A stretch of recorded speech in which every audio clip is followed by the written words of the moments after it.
ان کی اس درد مندی کی آہ سے بچو۔ حضرت سلطان باہو فرماتے ہیں درد مندان دیاں آہیں کونوں پہاڑ پتھر دے گردے ہوں، درد مندان دیاں آہیں کونوں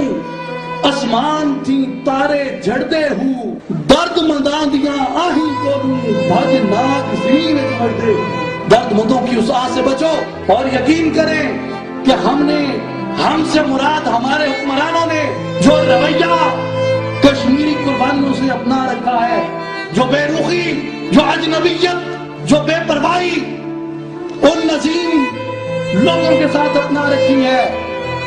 یہ مجرمانہ غفلت ہی نہیں، یہ ان کا دیدہ دانستہ جرم ہے۔ آج سے نہیں، پچھلی کئی دہائیوں سے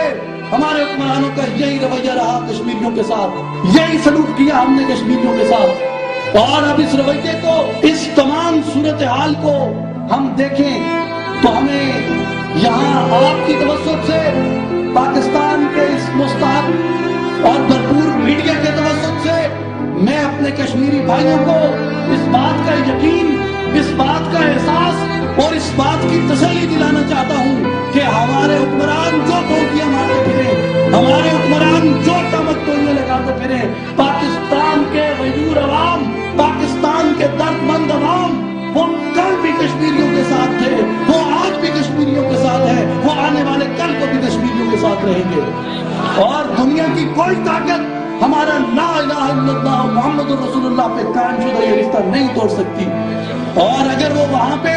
وہ قربانیاں دے رہے ہیں تو یہاں پہ ہمارا یہ حق بنتا ہے ہم ان کی قربانیوں کی آواز کو اٹھائیں، ہم ان کی قربانیوں کو خراج تحسین پیش کریں، اور خراج تحسین پیش کرنے کے ساتھ ساتھ اپنے ان حکمرانوں سے پوچھیں جو 63 سال سے اس کشمیر کے اوپر سودا بازی کرتے آئے ہیں، جو پچھلے طویل عرصے سے کشمیریوں کے خون کے لاشیں بیچتے آئے ہیں، کس لیے ٹماٹروں کی اور پیازوں کی تجارت کی خاطر، کس لیے لہسن کی اور انڈوں کی تجارت کی خاطر ہمیں کشمیریوں کے خون کے عوض